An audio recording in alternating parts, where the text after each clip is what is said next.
Ya, halo pemirsa, jumpa lagi sama saya, Mas Daniel Arif Sanjaya di program Ini Usahaku, edisi spesial Imlek. Dan sekarang kita sudah berada di salah satu unit usahanya itu namanya 5cakery.id. Nah, sekarang kita langsung saja wawancara atau interview sama ownernya dari 5cakery.id, yaitu Bu Agnes. Ya Bu, selamat siang Bu Agnes. Selamat siang, saya Agnes, ownernya 5cakery. Oke, halo Mbak Agnes. Ini kayak tadi kan kita sudah ngobrol-ngobrol nih di awal soal mengenai hampers dari 5cakery ini. Ini tuh yang dibuat apa aja biasanya? Biasanya kalau unggulan di kami itu adanya spiku mandarin dengan berbagai macam varian sama kue kering sih. Kue keringnya itu ada yang nastar, kastengel, terus juga ada rasa-rasa baru yang bikinan kita, sama sebentar lagi kita akan launching produk yang gluten free juga.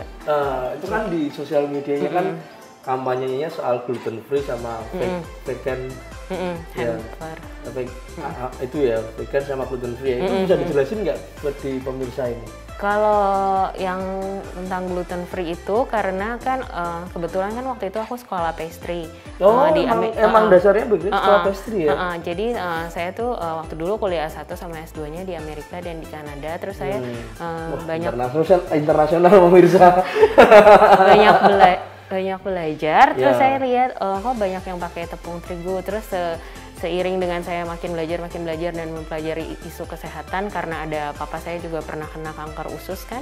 Jadi saya lihat ternyata tuh kue nggak harus dari terigu aja, bisa juga yang lain. Kan bahan baku utama kan, kalau orang-orang misalkan Indonesia itu masak kue dari terigu ya. Bisa juga yang lain, dan ternyata kan sebenarnya produk asli Indonesia kan yang kayak modelnya arem-arem, lemet gitu, klepon itu kan jarang yang pakai terigu. Ternyata terigu tuh juga aslinya kalau saya baca agak susah dicerna sebetulnya gitu loh, bisa menumpuk di tubuh. Jadi kita sebenarnya juga lagi mulai meniti ke arah sana, cuman yang cookiesnya itu lagi masih ongoing nih Mas, untuk yang gluten free-nya itu. Jadi tapi yang kayak cake itu udah mulai gluten free. Sebagian besar produk sudah gluten free ya? Iya, terutama yang cake kayak ulang tahun gitu, udah kayak gluten free gitu. Coklat dan vanilla cake-nya. Tapi udah tanpa pakai tepung ya bikinnya? Tanpa terigu, jadi kayak pakai produk yang asli Indonesia kan ada banyak kan, macam-macam gitu aslinya, kekayaan. Nah, tadi kan sempat bicara kalau belajarnya di Amerika sama Kanada. Bisa dijelasin sedikit ke pemirsa dong soal backgroundnya dari Mbak Agnes ini sebelum masuk ke 5cakery.id. Ini sebelumnya kok akhirnya menjadi jualan kue ini, sebelumnya perjalanannya seperti apa nih? Sedikit aja lah. Dulu sebenarnya waktu S1 itu aku kan ngambilnya food science karena memang tertarik untuk belajar kayak mengenai makanan gitu ya. Terus habis itu seiring saya belajar di sana, waktu itu kan habis lulus SMA langsung ke Amerika. Terus saya semuanya di sini tapi di Jakarta. Orang Jakarta. Jakarta aslinya. Iya. Tapi terus merit jadi pindah ke Semarang. Terus habis itu pas belajar food science gitu S1, terus kan aku kan kepengen S2, jadi aku ya udahlah mulai kayak melengkapi credentials-nya karena supaya dapat beasiswa. Ternyata pas saya masuk kuliah S2 itu sembari saya itu kan riset ya, karena dapat beasiswa penuh, jadi saya riset tentang terigu gitu loh. Memang maksudnya tentang terigu. Memang di terigu ngambilnya, cari profesornya yang untuk support saya fundingnya itu beasiswanya saya cari yang di bagian bakery itu. Terus udah selesai S2, pas lagi bareng S2 itu saya lihat ada kayak pergi ke satu toko gitu, ada kayak kursus cuman bayar $20 belajar kue. Belajar bikin kue? 20, menghias kue sebenarnya. Oh, menghias kue. Kayak $20 itu loh, kalau tahu kayak Wilton itu $20 untuk 4 kali pertemuan. Jadi sekali 50 ribuan gitu sekali belajar, tapi lama kan. Akhirnya belajar di sana, terus akhirnya aku selesai S2, ternyata aku kok lebih suka yang bagian bikin kue-kue dibanding kayak yang bagian risetnya itu. Akhirnya dari kan kalau misalnya pas beasiswa di Amerika penuh itu kan, selain uang sekolahnya dibayarin, terus kesehatan tinggal, masih bisa nabung gitu loh. Jadi uangnya itu aku pakai buat kayak sekolah pastry. Di Kanada itu yang program, jadi ambil di Kanada ada 2, yang di Vancouver tuh saya ambil yang pastry, kalau yang decorating di Toronto. Decorating kuenya apa? Decorating kuenya. Terus decorating kuenya, terus pas di Jakarta itu udah sempat mulai-mulai, cuman terus akhirnya aku merit Dan terus kayak karena kan ada yang isu personal tadi kan yang papanya sakit kanker usus itu, jadi saya banyak baca tentang makanan dan kaitannya sama kesehatan usus manusia secara umum. Akhirnya saya mulai ngelihat oh ternyata tuh bisa loh dikasih alternatif selain kayak terigu yang lebih ramah cerna. Biasanya kalau selain terigu apa bahan-bahannya? Bisa sorghum, bisa tepung beras, bisa tepung ketan. Yang paling bisa ditemukan tepung beras ya. Bisa tepung beras, bisa tepung ketan. Jadi kan semakin kesini kan ngelihatnya sebenarnya makin banyak orang yang sensitif terhadap macam-macam itu ya. Menurut aku itu market yang baik untuk didalami. Soalnya gitu. Soalnya klien-kliennya kalau kita makan kue-kue kan biasanya kan wah ini gurih banget, tinggi nih, dua aja. Kalau ini kan gluten free kan kita bisa makan banyak. Sebenarnya kan semuanya juga kan oke, tapi harus in moderation kan. Ya, maksudnya itu. Cuman maksudnya ketika ada alternatif yang lebih sehat untuk orang yang betul-betul butuh dan pengen ngerasain perayaan tapi ada apa sih health issues gitu ya. Selalu itu kalau mau makan apa itu aja sangat lebih baik gitu loh. Alternatif bahkan sekelas gorengan aja ada health issue-nya. Harus pilih, kayak kita kan menyediakan alternatif yang lebih baik. Kalau misalnya dia kalau orang nggak pernah dikasih pilihan kan tentu aja dia nggak tahu ya gitu loh. Jadi ya seperti itu sih. Nah dengan tadi kan dengan cerita yang panjang nih Mbak, ada nggak perbedaan rasa dari tanpa tepung terigu pakainya tepung beras apa tepung ketan apa gimana? Pasti ada, terutama untuk kayak proses bikinnya itu agak susah ya. Susah dan lama mungkin. Iya, susah dan lama dan sifat adonannya lain karena kan ada sebagian juga aku yang bikinnya vegan. Jadi tanpa telur. Tanpa telur sama sekali. Saya baru kali ini bikin kue tanpa telur. Tanpa telur. Jadi aku bikin vegan terus karena aku juga cut di dairy, susu sapi gitu. Jadi bikinnya kayak misalnya dari susu kacang atau susu almond gitu loh. Karena banyak orang-orang yang kayak nggak tahu ya terkait agama mungkin atau apa gitu, dia lebih milih itu atau alergi. Ada kan yang memang alergi telur. Alergi telur susu sapi juga ada.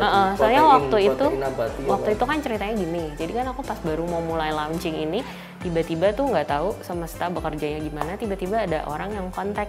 Jadi dia bilang, Mbak, saya mau beli dong, tapi ini buat keponakan saya, datangnya dari Jakarta. Tapi beneran nggak bisa semua loh, Mbak. Nggak bisa terigu, nggak bisa telur, nggak bisa susu sapi. Terus kok bisa gitu ya? Iya, pokoknya tuh alerginya parah. Kadang juga ada. Terus kan pertama aku ngembangin yang coklat, karena maksudnya kan rasa coklat bisa nutupin pengganti rasa ini bisa ditutupin dengan coklat. Ternyata ada lagi yang datang besoknya, Mbak, saya nggak bisa coklat selain semua itu. Terus dan itu nyata gitu loh. Jadi tuh maksudnya ya jadi ngembangin yang vanilla gitu. Anak kecil gitu. Biasanya anak kecil. Biasanya anak kecil, biasa ada juga yang kayak dewasa. Jadi mungkin dia mengamati reaksi tubuhnya kan ketika makan ini, terus ada flare, gitu. Jadi bentol-bentol gitu. Biasa kadang juga itu loh kalau banyak gluten, jadi kayak orang tuh gemuk perutnya. Bloated, iya. Kalau Mbak aku sendiri vegan juga? Aku enggak, cuman aku mengurangi susu sapi. Saya udah nggak minum susu sapi udah dari lama sih. Vegan sendiri membuat menu masakan yang vegan kan sangat susah tuh biasanya. Ngerasain enaknya lidahnya vegan sama orang yang nggak vegan kan beda. Iya, terus yang paling penting tuh gula juga sih. Gula ya, kita carinya gula-gula yang diproduksi lokal. Dari semuanya pokoknya aku sebisa mungkin hasil Indonesia kan, karena kan sebenarnya terigu sendiri tuh impor kita. Jadi kan kalau kita yang kayak pakai tepung-tepung macam-macam yang kayak asli tanah sendiri dan garamnya juga garam laut, terus gulanya juga mulai kelapa yang aren gitu. Jadi sebenarnya memajukan kekayaan pangan lokal kan. Nah, sekarang kan salah satu misi kita juga sih. Wah, itu sangat luar biasa pemirsa. Dengan pakai produk-produk lokal bisa membuat cita rasa internasional. Nah, kan sekarang sudah berapa tahun nih Mbak usianya 5 Cakery ini? Kalau misalnya dari awal launching deh, terus ini mau nggak dibikin offline store? Kan cake tuh sempat booming, beberapa artis bahkan sempat buka toko cake. Dan dia sendiri belum tentu paham cake ya. Ngerti sampai sedetail Mbak Agnes kayak gini, bahkan sempat studi juga. Terus kalau aku sih, kalau launchingnya dengan mereknya 5 Cakery itu baru mungkin 2 tahunan ya, 2 tahun. Natal 2018 mungkin. Tapi kan kita kan sembari jalan dan lebih ke yang event-event. Terus tapi kalau pengen buka toko, cuman lagi nyari. Waktu kemarin sih sempet kayak nyewa ruko tapi under merek lain ya. Cuman karena pandemi jadinya belum ada yang sempet tungguin gitu, jadi ditutup dulu. Tapi pengen sih Mas dalam kedepannya bisa, terutama yang bagian yang gluten free itu, aku pengen mengkampanyekan itu aja sih, kayak efek sehatnya dan efek lokalnya itu. Betul. Untuk jangka panjangnya, karena yang seperti yang tadi saya bilang, kalau misalnya orang tidak diberikan pilihan, dia bagaimana bisa ngerti kalau ternyata ada alternatif yang lebih sehat dan juga enak gitu. Betul. Nah, ini kan sekarang kan lagi trennya hampers. Nah, dari 5 Kekri ini emang dari awal itu hanya membuat pesanan untuk hampers, apa juga ada yang di ready stock tapi pemesanannya via online gitu? Iya, kita juga ada ready stock. Jadi kalau misalnya selain event, kita juga terima pesanan, cuman ya nggak bisa paling kayak 1-2 hari gitu ya, harus pesennya gitu. Itu juga bisa dikirim ke luar kota. Kalau spikunya sampai luar kota. Kalau boleh tahu sampai mana aja, Mbak? Kita pernah, kalau yang dari Semarang yang pasti pernah ke Jabodetabek. Wah, udah sangat nasional ya, bahkan bukan hanya Jawa Tengah ya. Pernah ke Jepara, Kudus, Pekalongan, terus saya pernah kirim ke Aceh juga sih. Dan kayak yang pasti yang ngirim untuk orang-orang, maksudnya orang di Semarang gitu, kadang tuh kan orang dari luar pulau, dari Bangka, dari Belitung, dia ngelihat oh ada ini, mereka pilih kita karena maksudnya kemarin sih aku tanya sih kenapa kok pilih kita, ya kelihatannya hampernya lebih menarik, terus tampilan Instagramnya juga. Tapi udah pernah praktek social experience belum mengenai orang-orang pengetahuan kenapa sih orang harus memilih di 5 Kekri ini? Pernah ditanyain nggak ke customer?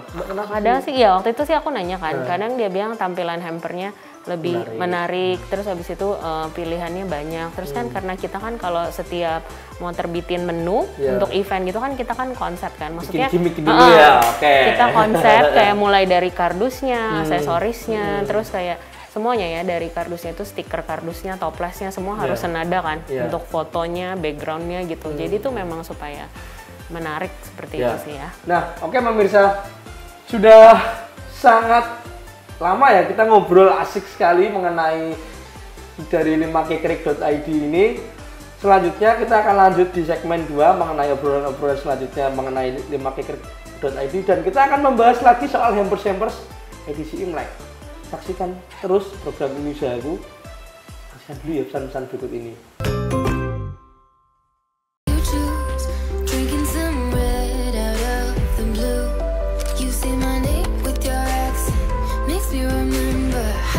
I missed you. Hope you're planning to stay for a million days. You'll be my summer in December. Hey boy, trust my intuitions always.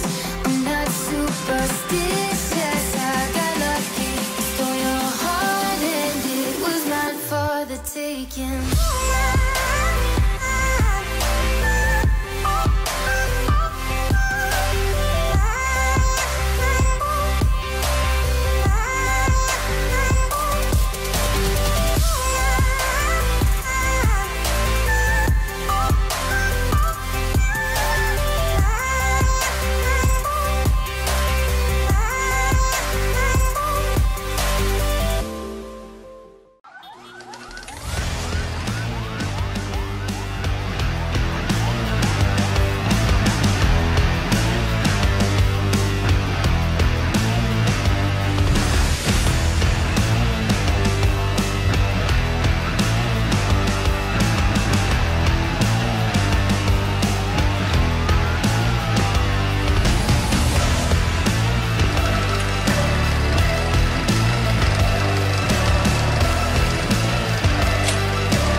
Ya pemirsa, jumpa lagi sama saya Mas Daniel Arif Sanjaya, tentunya masih di program Ini Usahaku, spesial hampers Imlek dari 5 Kekri. kita masih lanjutkan lagi obrolan kita bersama Mbak Agnes. Nih Mbak, lah sekarang kita udah bahas nih soal event Imlek ini. Dari 5 Cakery sendiri mengeluarkan produk apa ini? Untuk yang Imlek ini kita ada 3 paket. 3 paket. Yang A tuh Spiku Mandarin. Spiku Mandarin. Yang pasti itu yang best seller kita. Yang biasanya sih yang klasik ya, blueberry. Tapi kita juga ngasih pilihan ada strawberry sama Nutella. Oke. Terus kadang-kadang itu juga bisa di twist sih ya. Maksudnya tergantung event, bisa jadi pandan, jadi mocha. Kadang kalau misalnya yang udah tahu lama sejarahnya, kita milih yang kayak twist flavor itu ya, twist flavor. Terus kalau yang B, yang paket B-nya itu nastar sama cookies andalan kita yang pakai garam laut dari Bali, saus coklat. Kalau yang C itu yang bentuknya kayak agak lampion Imlek itu nastar sama palm cheese. Palm cheese ya. Itu kalau boleh tahu harganya start from berapa ini? Harganya itu kalau kita sih selalu aku berusaha harganya tuh di bawah 200, jadi mulainya dari 199 cuma sampai 299 aja. Jadi dari 200 sampai 300. Hampir ke 300 ya? Itu 300. udah termasuk ongkos kirim belum ya pastinya ya? Ongkos kirim belum, cuman kalau misalnya yang kayak di Semarang itu kita kan deket-deket biasanya pakai kurir yang cuman kayak di bawah 10.000 atau 10 ribuan gitu, karena kurir same day itu loh yang mulai banyak Mas. Kalau misalnya kirim ke Jakarta kan kita juga ada, saya juga ada kebetulan kayak marketing di bagian Jakarta itu, jadi biasanya kirim ke sana. Jadi kayak ada poolnya dulu. Sudah ada poolnya. Jadi kita pakai travel terus kirimnya sekaligus banyak kan ordernya dijadiin satu hari. Jadi ongkos kirimnya itu nggak terlalu berat dari sini. Semisal misalnya 50.000 tapi kan dibagi banyak ya, dibagi banyak customer gitu. Jadi misalnya satunya cuma 5.000 gitu. Nah, untuk dari 5 Cakery ini kalau dikirim-kirim luar pulau, kadaluarsa dari kuenya itu berapa lama? Bisa bertahan berapa lama?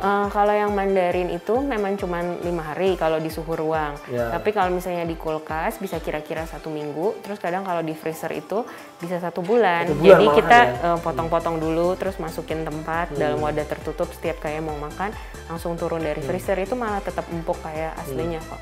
Cuman kalau misalnya produksi Mandarin itu ya kadang tuh kita nggak bisa, maksudnya kadang karena kita tuh Mandarinnya jadi begitu bikin fresh langsung kirim gitu. Jadi kadang tuh kayak gini kelihatannya kok kayak belum bikin apa-apa ya, tapi semakin menjelang hari H tuh makin kayak heboh. Udah gitu hampir mau masuk bulan Februari, udah mau ke tanggal 15, checklistnya udah banyak. Ya banyak, jadi kayak harus dibagi waktunya gitu.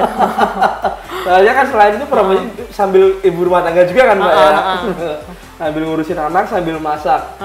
Itu dan sekarang udah sampai berapa pesanan kalau boleh tahu? Ada banyak sih Mas, berapa ya? Aku nggak ngitung tapi kayak banyak.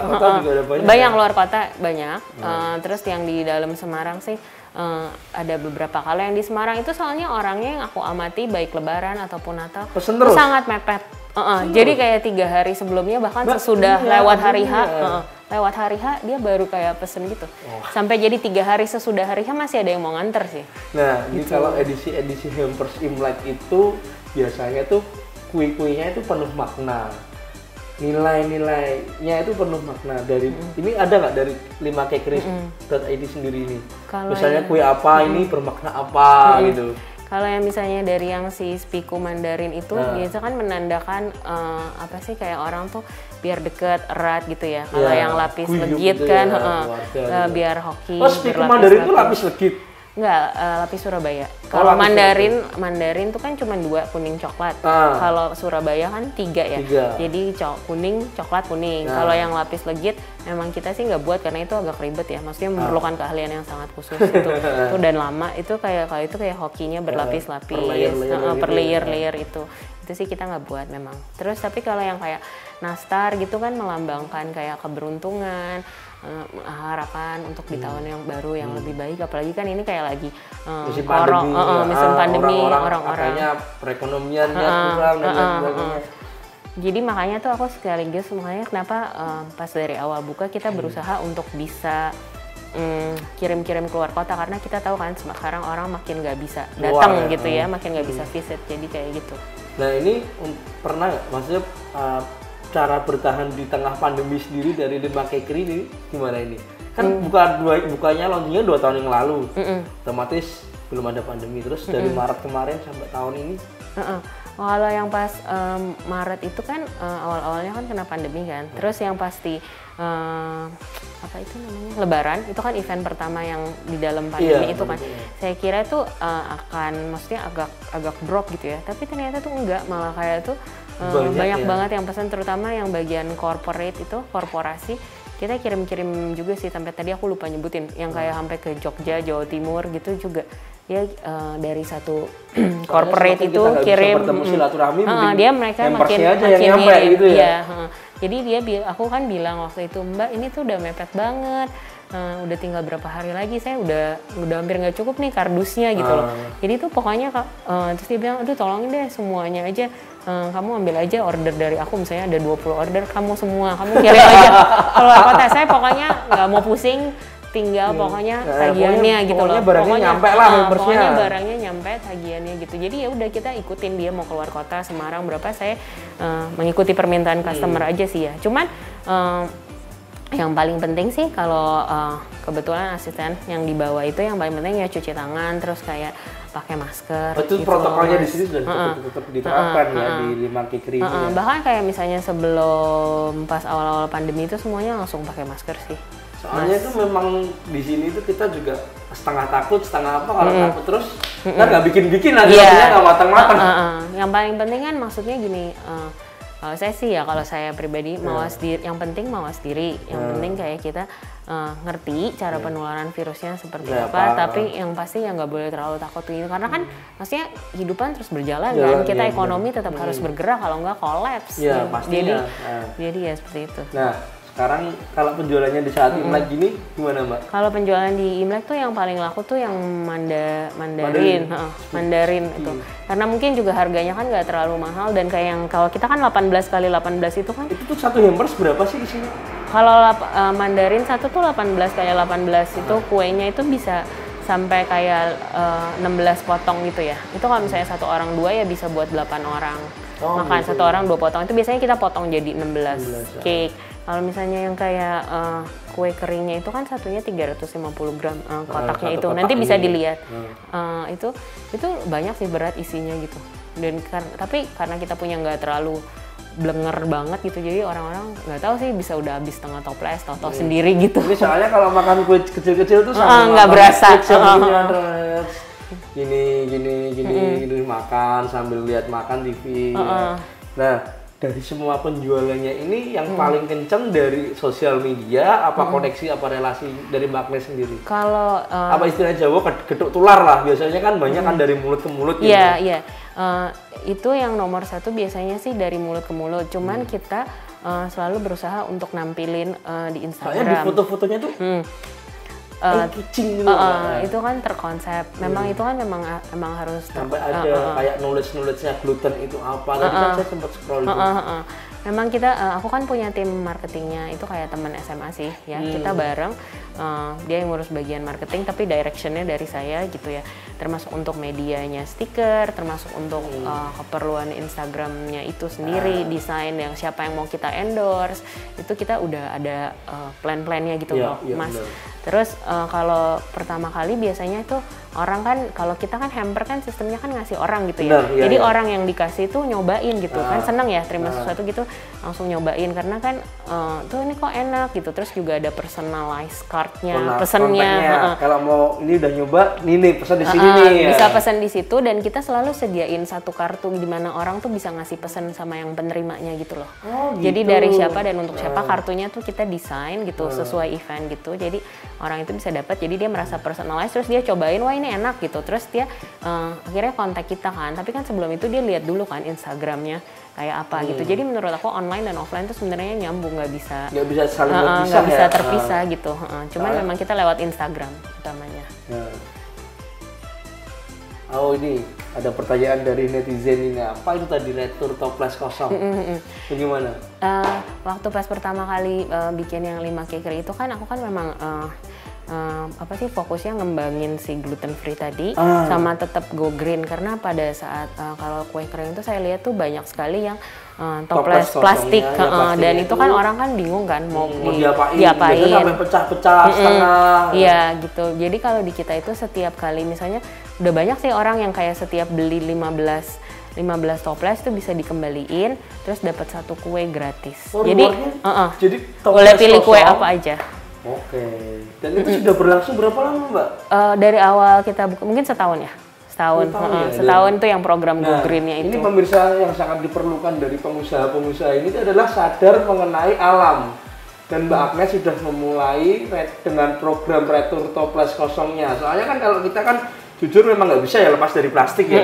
Apa-apa aja loh kita belanja. Jadi kita berusaha meminimalkan. Jadinya itu kadang tuh kita cuci ulang, kita pakai lagi.